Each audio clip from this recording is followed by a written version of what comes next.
গত 17 বছর আওয়ামী ফ্যাসিস্ট এই অবৈধ সরকার, এই স্বৈরাচার সরকারের জুলুম নির্যাতন থেকে বাংলাদেশ আজ মুক্ত হয়েছে, বাংলাদেশ আজ স্বাধীন হয়েছে।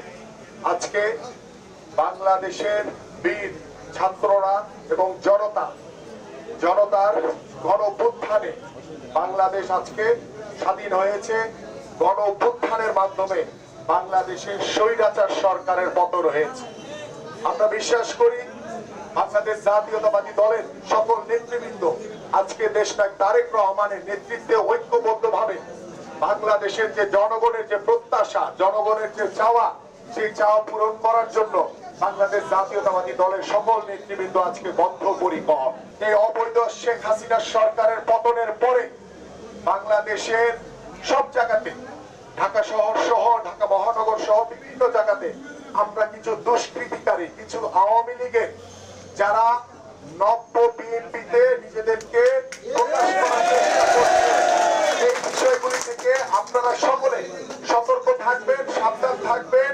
কোন আওয়ামী লীগের স্থান, কোন বিএনপির কোথাও যাতে তারা যোগদান করতে না পারে, কোন কার্যক্রমে তারা যাতে অংশগ্রহণ করতে না পারে, কারণ তারা হচ্ছে স্বৈরাচার। জনগণের সম্পদ, ব্যবসায়ীদের সম্পদ, মার্কেট সহ প্রয়োজনীয় যে সমস্ত জনসেবা আছে সেগুলি নিশ্চিত করেছি, পাহারা দিয়েছে আমাদের নেতাকর্মীরা, বিএনপি এবং অঙ্গ সংগঠন নেতাকর্মীরা।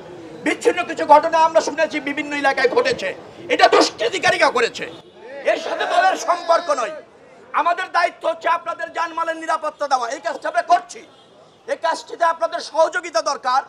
আপনাদেরকে বলে যাই, বিএনপিতে কোনো দুষ্কৃতিকারীর, কোনো দখলবাজের, কোনো সন্ত্রাসের কোনো স্থান নাই। যদি কেউ বিএনপি তার অঙ্গ সংগঠনের নামে এলাকায় এটা করতে আসে, তাকে আটকাবেন অথবা আমাদের নেতাকর্মীদের খবর দেবেন, তার উপযুক্ত শাস্তি হবে। সেটাও যদি না পারেন, আইন শৃঙ্খলা রক্ষাকারী বাহিনীর হাতে তুলে দেবেন। আমরা আপনাদের সাথে আছি, দল আপনাদের সাথে আছে, জনগণ আপনাদের সাথে আছে। আপনারা ভীত হবেন না, নত হবেন না। এদেশ আপনাদের, আপনাদের ব্যবসা আপনারা নির্বাধায় করবেন, নিঃসংকোচে করবেন।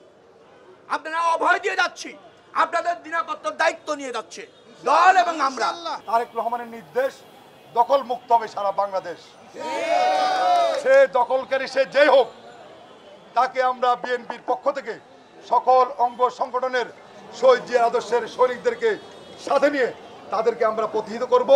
এই স্লোগানকেই বুকে ধারণ করে ইতিমধ্যে আমরা গত কয়েকদিন যাবৎ বিভিন্ন জায়গায় যাচ্ছি, যেখানে সমস্যা সেটা আমরা সমাধানের চেষ্টা করছি।